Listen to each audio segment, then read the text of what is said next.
रिलायंस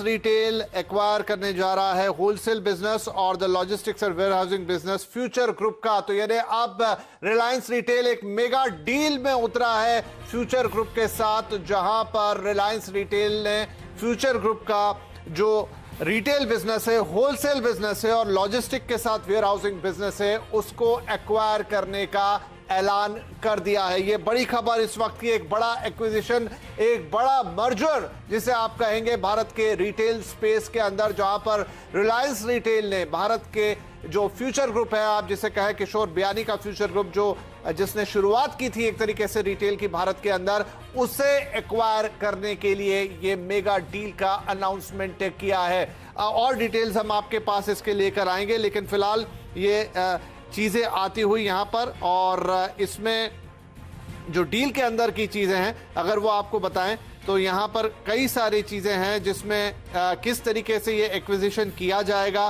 किस तरीके से ये पूरी संपत्ति जो है वो रिलायंस के पास आएगी, और आगे बढ़ते हुए इस चीज को किस तरीके से हम देखेंगे, ये पूरी पिक्चर हम समझते हैं। हमारे साथ अभी होंगे हमारे सहयोगी यतिन मोता। यतिन, अब ये बड़ी डील का अनाउंसमेंट हुआ है, कई समय से इसकी बात हो रही थी, आप हमें डिटेल्स बताइए कि ये डील होने कैसे जा रही है, इसके क्या फाइन प्रिंट्स रहेंगे। नमस्कार विपिन। देखिए, सबसे पहले तो जैसे कि आप बता रहे हैं, रिलायंस रिटेल जो है फ्यूचर ग्रुप का सारा रिटेल और होलसेल बिजनेस लॉजिस्टिक्स और वेयरहाउसिंग के साथ जो है खरीदने जा रहा है। फ्यूचर ग्रुप से जो सौदा होने वाला है, रिलायंस की एक सब्सिडरी है रिलायंस रिटेल वेंचर, उसके थ्रू होगा, और एक स्लम से हो।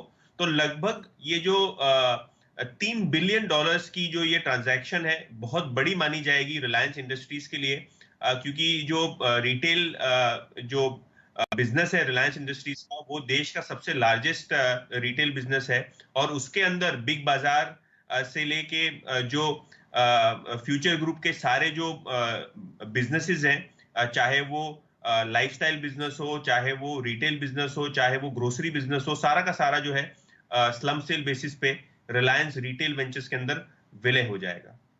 जी, प्रकाश दीवान है हमारे साथ इस वक्त, हम उनसे लेंगे। प्रकाश, ये बड़ी खबर आती हुई जहां पर रिलायंस रिटेल जो है, और जैसा यहाँ पे बता रहे थे यतिन की, पूरा जो बिजनेस है जिसमें उनका रिटेल, लॉजिस्टिक और वेयरहाउसिंग, वो सब कुछ अब जो है वो रिलायंस के पास आ जाएगा। 24,700 प्लस के आसपास की ये डील है, 24,700 करोड़, करीब 3 बिलियन के आसपास की डील। इसको आप कैसे देख रहे हैं?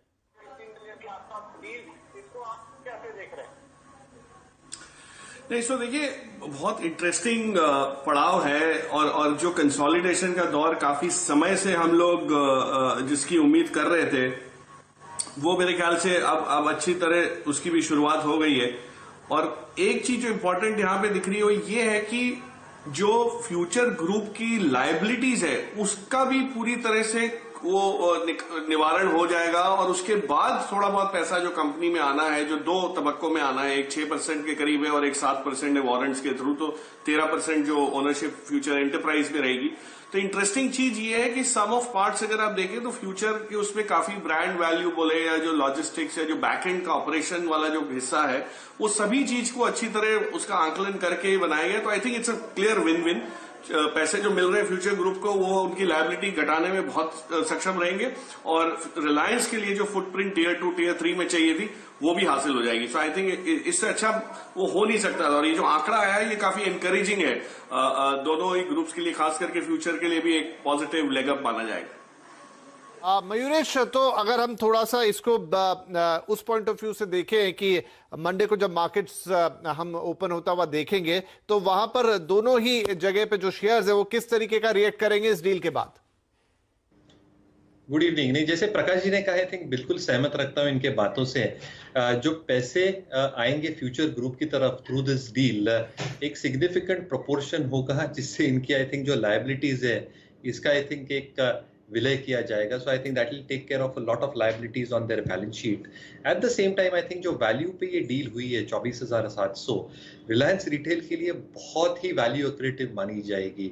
दो चीज, एक जैसे प्रकाश जी कह रहे थे in terms of the synergies that will come to in tier 2, tier 3 future retail के रिटेल कारोबार में, वो बिग बाजार हो, इजी डे स्टोर्स हो, सो ऑन सो फोर्थ, तो वो सिनर्जीज बहुत जबरदस्त तरीके से हो जाएगी रिलायंस रिटेल के कारोबार में।